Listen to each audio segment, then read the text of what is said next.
Assalamualaikum warahmatullahi wabarakatuh. Waalaikumsalam.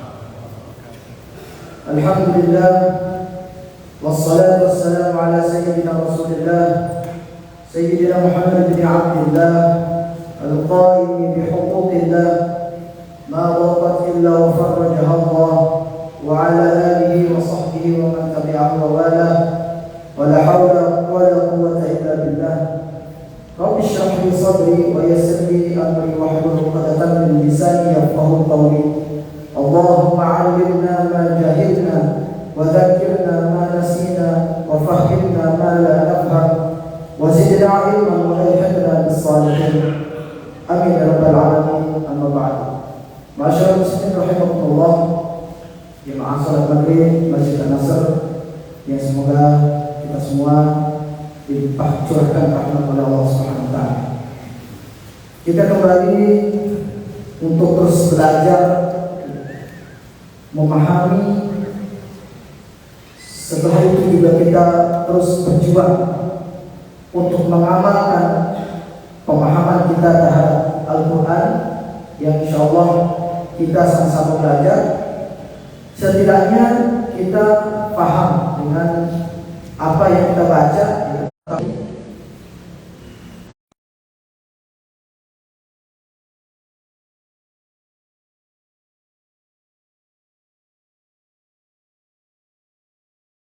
Tidak diturunkan ayat atau surah lain selain surah Al-Asr ini, maka sudah cukup bagi manusia sebagai pedomannya. Karena surah Al-Asr ini menurut beliau mengandung semua pengetahuan di dalam Al-Quran. Jadi beliau berandai-andai, Imam Syafi'i berandai-andai, seandainya saja tidak diturunkan surah lain di dalam Al-Quran selain surah Al-Asr, jadi cukup surah Al-Asr saja, maka sudah cukup bagi manusia untuk dijadikan sebagai pedoman, karena luas cakupan daripada surah Al-Asr ini. Untuk itu sebelum kita membahas ayat demi ayat dari surah Al-Asr, seperti biasa kami mengajak mari kita sama-sama memperoleh pahala membaca Al-Quran yang balasannya 10. Kita sama-sama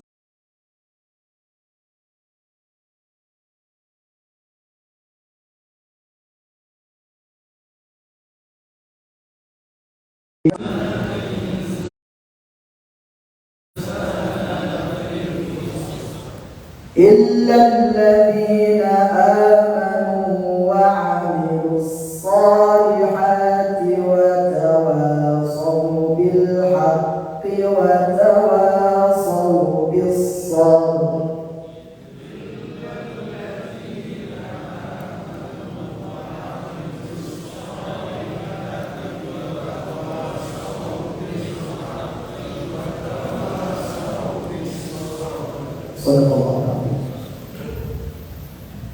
Berapa ayat berapa huruf dalam surah Al-Asr? Kalikan 10, jadi banyak. Insyaallah semoga kita ikhlas dalam membaca Al-Quran sehingga pahala kita pun murni dari Allah Subhanahu wa taala. Bismillahirrahmanirrahim. Wal 'asri innal insana lafi khusr illa alladhina amanu wa 'amilus salihati wa tawasaw bil haqqi wa tawasaw bis sabr. Terjemahannya, demi waktu atau demi masa, sesungguhnya manusia itu benar-benar dalam kerugian, kecuali orang-orang yang beriman dan beramal soleh dan nasihat-menasihati dalam kebaikan dan nasihat-menasihati dalam kesabaran. Sebagaimana yang dikatakan Imam Syafi'i tadi, bahwa surah Al-Asr ini sangat luas cakupannya, sehingga cukuplah di dalam Al-Quran itu sebagai pedoman kita. Seandainya tidak ada surah lain, itu kita dapat bisa kita lihat komentar beliau di dalam tafsir Ruhul Ma'ani karya Imam Syahrudin Al-Alusi. Lebih lanjut, Ada sebuah tradisi sering kita jumpai di anak-anak kita di TK atau di PAUD ya. Ketika sudah menyelesaikan pelajaran ya, pasti dibaca itu wal asr. Sebelum pulang pasti dibaca adalah al asr. Nah, jadi kalau kita jumpai ada majelis taklim ya, ada perkumpulan, nah, ketika memakai itu banyak di anak-anak kita di TK atau di PAUD. Diriwayatkan ya, lebih lanjut Imam Al-Alusi mencantumkan sebuah riwayat dari Al-Imam At-Tabrani dalam Mu'jam Al-Wasit dan Mu'jam Al-Awsat ya, dan Imam Al-Baihaqi dalam Syu'abul Iman. Jadi riwayat hadis dari sahabat Huzaifah Al-Yamani. Beliau menjumpai ada dua orang sahabat. Ketika berjumpa kemudian hendak berpisah, maka sebelum berpisah mereka membaca surah Al-Asr terlebih dahulu, baru mereka mengucapkan salam. Nah, jadi ada dasarnya. Jadi kalau ada ini apaan sih? Ada. Nah, jadi dari Imam Al-Baihaqi meriwayatkan dan Imam At-Tabrani dari sahabat Huzaifah Al-Yamani. Masyaallah muslimin rahimakumullah. Wal asri, banyak ada beberapa penafsiran terkait tentang kata wal asri. Yang selama ini cuma kita jumpai adalah demi waktu atau demi masa. Ada beberapa makna daripada wal asri. Nah, itulah keuntungan kita kalau buka kitab tafsir, maka kita tidak akan jumpai hanya satu makna. Banyak makna yang kita jumpai. Wal asri, makna yang pertama adalah salatul asri. Allah Subhanahu wa taala bersumpah dengan salat asar. Wal asri, demi salat asar. Karena salat asar itu memiliki keutamaan yang lebih dibandingkan yang lain. Bahkan menurut mayoritas ulama, ketika menafsirkan ayat dalam surah Al-Baqarah, hafizu 'alas salawati was salatil wusta, peliharalah salat itu, salat itu peliharalah. Was salatil wusta, terkhusus salat pertengahan. Salatul wusta artinya salat pertengahan. Apa yang dimaksud dengan salat pertengahan? Mayoritas ulama berpendapat bahwa salatul wusta, salat pertengahan itu adalah salat asar. Karena situ sering lalai. Yang di kantor baru pulang kantor, ya kan? Sebelum asar pulang. Dalam perjalanan sudah masuk asar, kena macet. Banyak kelalaian di sholat asar. Jadi Allah Subhanahu wa taala ketika bersumpah dengan sesuatu, maka sesuatu yang digunakan oleh Allah untuk bersumpah itu memiliki kemuliaan, memiliki keutamaan, memiliki keistimewaan. Nah, jadi makna yang pertama adalah Allah bersumpah dengan salat asar. Wal asri, ay was salatil asri, demi salat asar. Bukan berarti salat yang lain kita abaikan, tidak. Tapi ini keutamaan, menunjukkan keutamaan daripada salat asar. Kemudian makna yang kedua adalah wal asri, yaitu waktunya. Waktu asar itu demi, yaitu mulai tergelincirnya matahari sampai terbenamnya. Itu disebut dengan waktu asar. Wal asri, demi waktu asar. Dan ini memiliki kemuliaan yang luar biasa. Waktu asar itu juga luar biasa kemuliaannya. Bahkan kita dimakruhkan untuk tidur di waktu asar ini.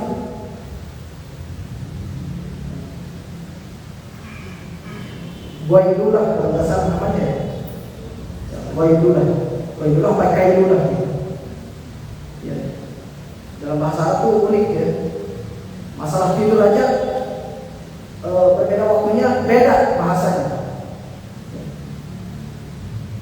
Kalau tidur setelah subuh, ailulah setelah subuh. Kalau tidur sebelum zuhur namanya qailulah. Kalau kita tidur aja kan, malam siang ya tidur. Beda. Kalau tidur setelah zuhur, failulah. Tidur setelah asar, wailulah atau kailulah. Nah, itu yang makruh. Bahkan kita dimakruhkan karena seringkali tidur di waktu asar itu akan menyebabkan kita terserang namanya angin wudhu, atau juga terserang penyakit gila. Nah, itu pentingnya waktu asar. Jadi Allah Subhanahu wa taala bersumpah dengan waktu asar. Wal asri, demi waktu asar. Sebagaimana Allah Subhanahu wa taala bersumpah dengan waktu duha. Kemudian makna yang ketiga daripada wal asri adalah asrun nubuwah, demi masa kenabian Muhammad sallallahu alaihi wasallam. Allah Subhanahu wa taala bersumpah dengan masa kenabian Rasulullah sallallahu alaihi wasallam. Karena masa kenabian Rasulullah itu adalah masa terbaik, masa termulia dan teristimewa. Karena di situ hidup orang yang paling mulia, manusia paling mulia. Di masa itu turun Al-Quran pada masa kenabian.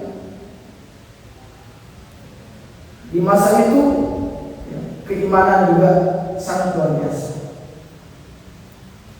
Jadi semulia-mulia waktu, semulia-mulia zaman, masa adalah di masa di mana Rasulullah SAW hidup hayat. Jadi Allah SWT bersumpah dengan masa kenabian Rasulullah SAW. Kemudian yang keempat, wal asri. Nah, ini yang kita selama ini pahami. Wal asri, demi masa secara keseluruhan. Demi masa. Kenapa? Karena waktu itu sangat luar biasa. Di mana pada masa, di mana pada waktu itu kita bisa menyaksikan berbagai peristiwa, berbagai tanda-tanda kebesaran Allah, kekuasaan Allah SWT. Ada pergantian siang dan malam, tanda-tanda kekuasaan Allah SWT di waktu. Ada masa sulit, ada masa mudah, ada masa sedih, ada masa senang, ada masa cukup, ada masa kurang. Itu semua adalah kehendak Allah Subhanahu wa taala, dan itu adalah menunjukkan kekuasaan Allah sekaligus menunjukkan kelemahan kita sebagai makhluk. Maka di masa itu banyak kita bisa saksikan berbagai peristiwa, berbagai keadaan di setiap masa terjadi, dan itu sebagai tanda-tanda kebesaran Allah Subhanahu wa taala. Ini makna al-asr. Makna pertama salat asar. Makna kedua waktu asarnya. Makna ketiga adalah asrun nubuwah, yaitu masa kenabian Rasulullah. Dan keempat demi masa, yaitu secara keseluruhan, waktu secara keseluruhan. Tentunya kita tidak bisa mengklaim mana yang paling benar, karena semua itu adalah penting dan benar, sehingga para ahli tafsir tidak pernah mengklaim ini yang paling benar. Masyaallah. Jadi kesemua itu Allah SWT bersumpah karena memiliki keistimewaan dan keutamaan serta kemuliaan. Makanya Allah SWT bersumpah dengan Innal insana lafi khusrin. Sesungguhnya semua manusia itu benar-benar dalam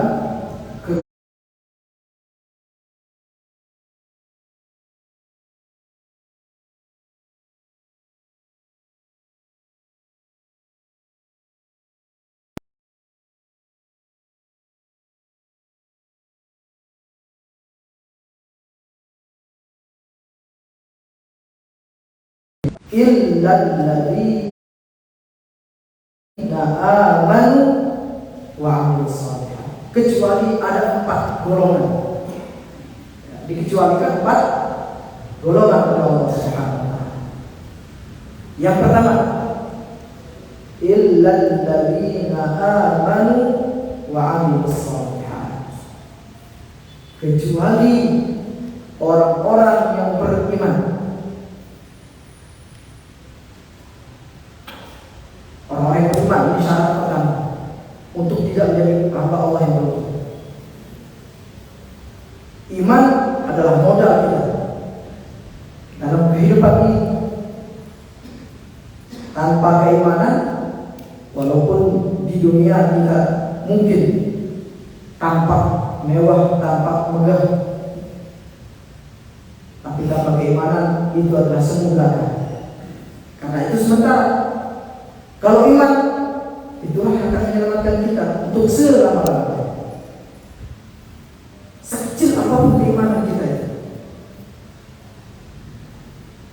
Makanya dalam hadis Rasulullah SAW bersabda, yakhruju minan nar man kana mithqala dzarratin minal iman. Akan keluar dari neraka siapapun yang di dalam hatinya ada sekecil zarah keimanan,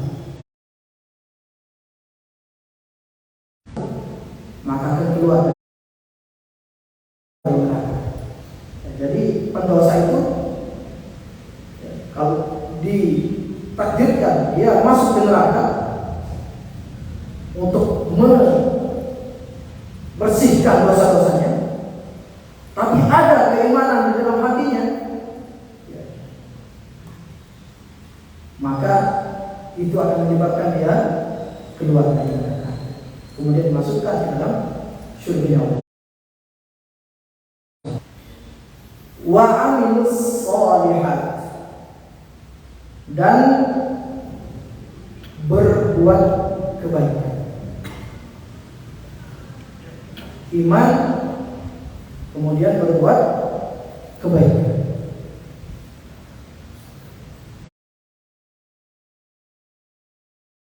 Setiap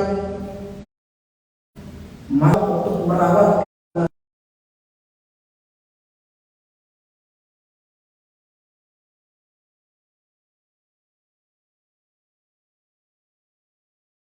Imam Syafi'i rahimahullah ta'ala mengatakan begini, sahibatus sufiyah, aku telah ahli ma'rifat, faman tafa'tu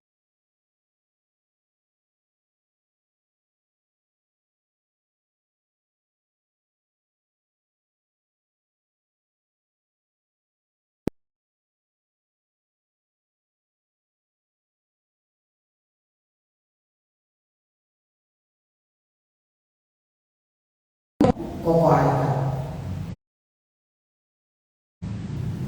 Wa nafsuka illam tashghilhu syaghlatka. Waktu itu adalah pedang. Kalau engkau tidak memotongnya, engkau lah yang akan tertebas.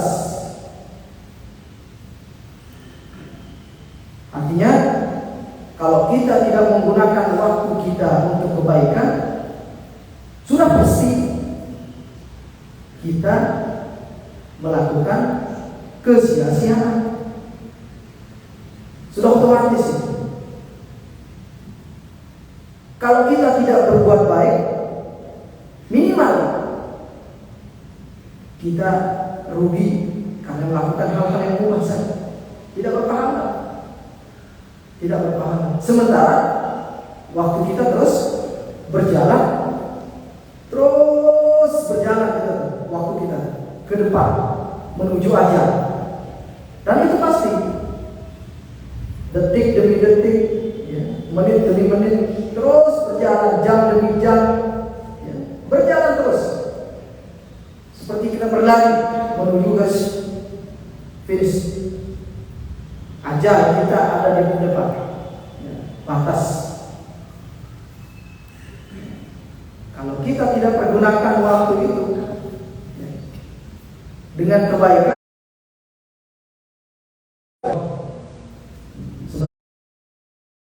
sementara kita terus semakin ke depan menuju titik akhir kehidupan. Dan memang Allah Subhanahu wa taala telah mensinyalir di dalam surah Al-Anbiya. Allah Subhanahu wa taala berfirman, wa hum fi ghaflatin mu'ridun. Perhitungan amal untuk manusia itu makin dekat, tetapi manusia lalai, tidak sadar kalau perhitungan amalnya makin dekat, dan bahkan mereka berpaling. Mereka seolah-olah menganggap hidupnya masih panjang. Jadi al-waktu as-sayf, waktu itu ibarat pedang. Kalau kita tidak menggunakannya untuk memotong, maka kita yang akan tebas, celaka dengan kesia-siaan. Wa nafsuka, dan nafsumu, dirimu ini, illam tashghilha syaghlatka. Kalau engkau tidak menyibukkannya dengan kebaikan, maka pasti nafsumu itu yang akan menyibukkanmu dengan keburukan. Maka harus kita lalui. Tidak ada jalan lain kecuali lawan. Kita sibukkan dia. Kalau dia ingin keburukan, kita isi dengan kebaikan. Kita sibukkan dengan kebaikan.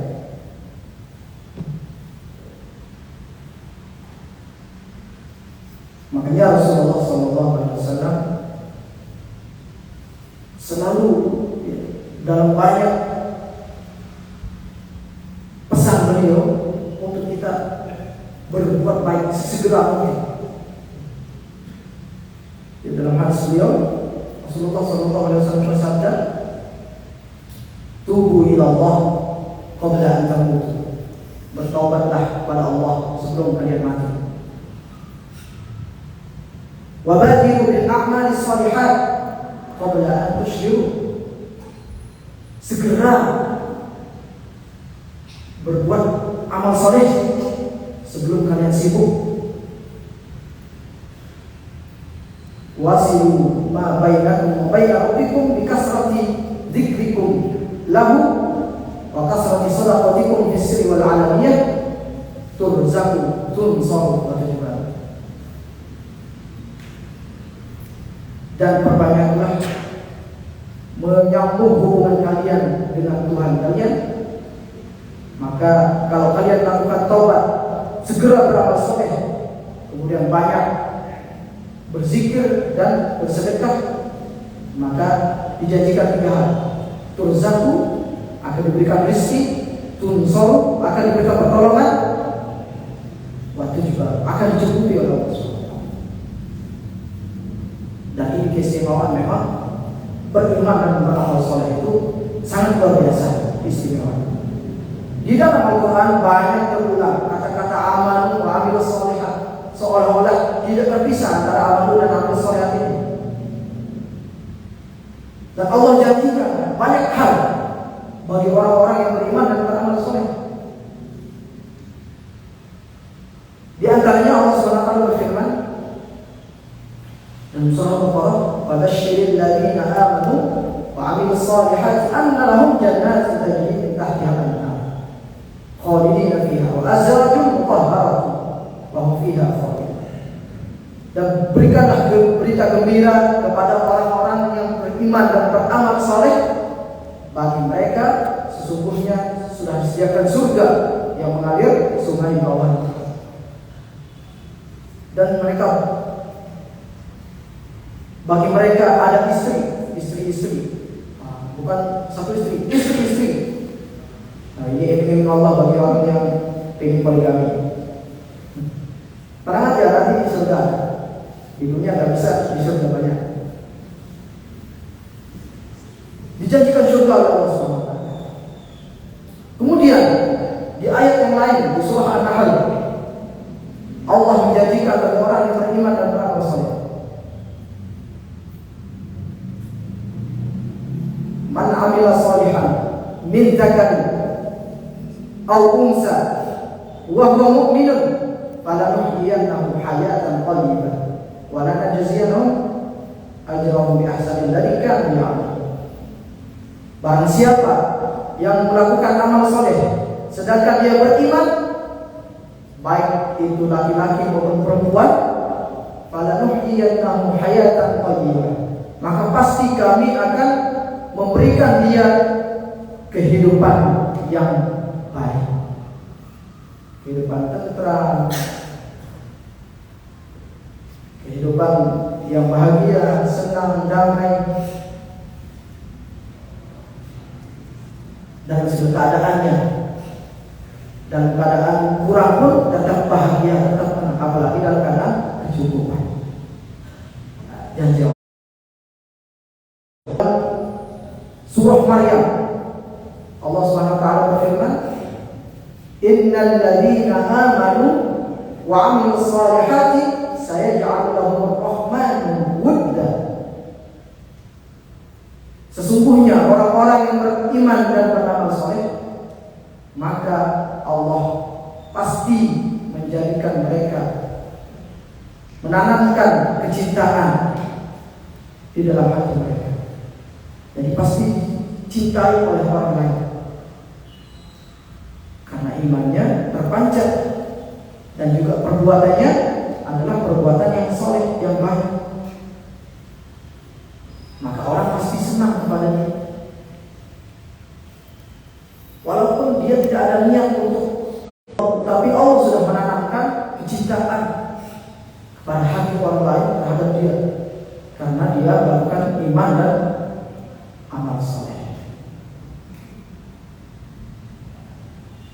Dalam ayat yang lain dalam surah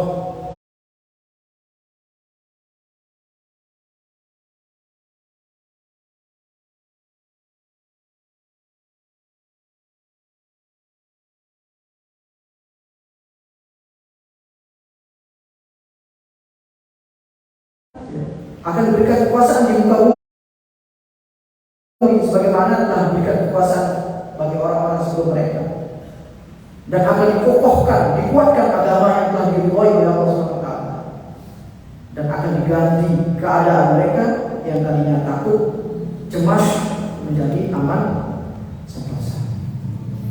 Itu keistimewaan iman dan amal soleh. Sehingga itu adalah modal terbaik kita, sehingga kita terhindar dari kerugian. Iman dan amal soleh saja sudah banyak keuntungan. Yang ketiga adalah wa tawasau bil haqqi. Wa tawasau bil haqqi. saling nasihat menasehati di dalam kebenaran, di dalam kebenaran. Hak artinya di sini adalah al-haqqu la sabila li inkarihi, as-sabitu allati la sabila li. Kebenaran yang sudah disepakati, yang tetap, yang tidak bisa diingkari. Artinya kebenaran yang absolut. Jadi kita mengajak dalam kebenaran-kebenaran yang absolut. Misalnya sholat, ada teman kita nggak sholat, lalu kita nasihati di sini. Ayo sholat, karena kau ini salah, kau ini salah. Jadi kalau dalam hal-hal yang sifatnya khilafiyah, kita tidak bisa.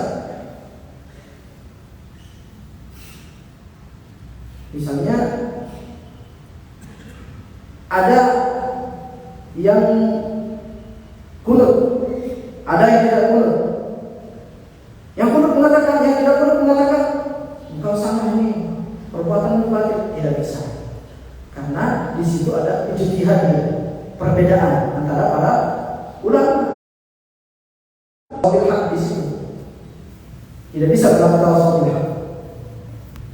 Yang berlaku tawasul hak adalah dalam hal-hal kebenaran yang absolut, yang sudah disepakati.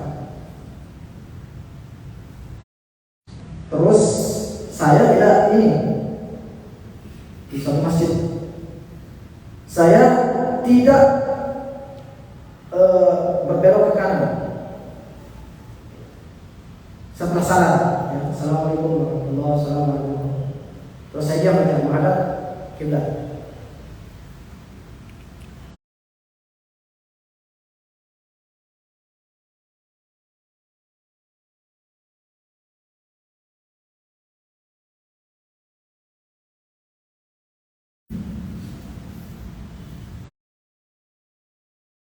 Itu tidak sesuai sunnah saya.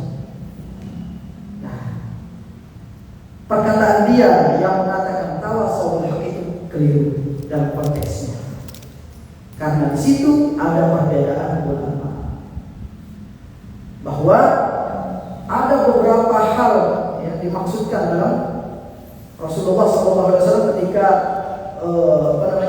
salam menghadap ke makmum. Ada beberapa penjelasan. Di antaranya, maksud Rasulullah SAW untuk menghadap makmumnya itu adalah sebagai pemberitahuan bahwa sholat sudah selesai. Sehingga kalau ada jemaah datang, Rasulullah menghadap makmum, berarti lagi nggak sholat. Kalau menghadap kiblat, nanti khawatirnya jemaah menyangka itu masih sholat, sehingga dia ikut duduk tahiyat. Itu maksudnya. Ada juga pendapat bahwa maknanya di situ adalah karena Rasulullah SAW berpaling menghadap makmumnya, itu tidak sekedar berpaling, beliau mengajarkan sesuatu, memberikan pesan sesuatu. Artinya boleh menghadap makmum, tujuannya adalah untuk taklim, misalnya menyampaikan hadis tersebut. Jadi tidak satu berpaku pada teks saja. Makanya tidak tepat kalau menggunakan istilah tawasul hak. Kalau berdiskusi boleh, tapi jangan menggunakan diksi yang tepat. Masyaallah muslimin rahimahullah. Kemudian yang keempat, golongan yang keempat adalah watawasau bis sabr, saling menasihati dalam kesabaran. Dalam kesabaran di hal apa? Ada tiga ulama. Yang pertama adalah as-sabru bit ta'ah, sabar dalam melaksanakan ketaatan. Ya Allah, curhat teman kita misalnya, kayaknya bosan saya sholat. Di situ kita ajak, sabar kawan.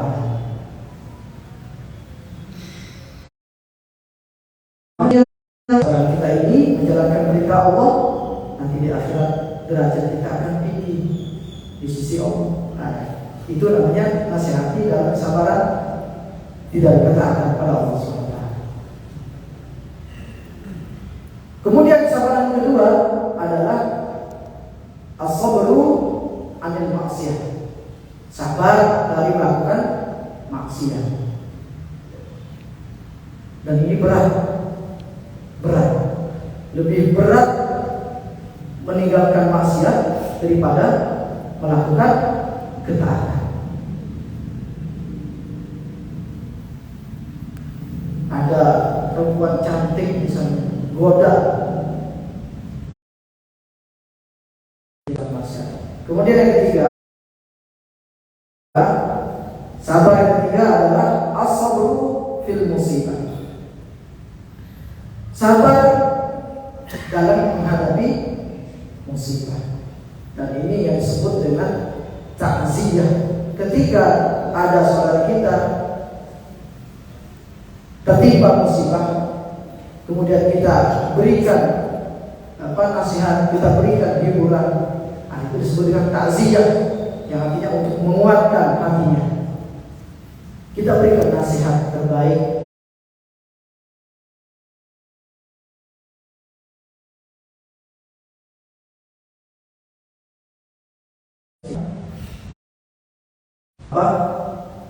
Golongan-golongan yang pertama, beriman dan beramal soleh. Beriman beramal soleh ini disebut dengan soleh, ya. Melakukan kebaikan itu disebut dengan soleh. Ternyata kita tidak cukup sekedar soleh saja. Kalau soleh hanya untuk iman, untuk menjadi orang yang soleh. Orang yang soleh mengajak teman untuk menjadi soleh, itu disebut dengan musuh dalam kebaikan, kebenaran, nasihat, sehingga menjadi teman musuh. Lebih baik daripada 1000 orang soleh. Jadi kita jangan sampai iman amal soleh.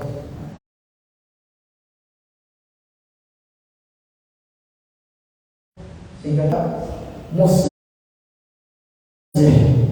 memperbaiki.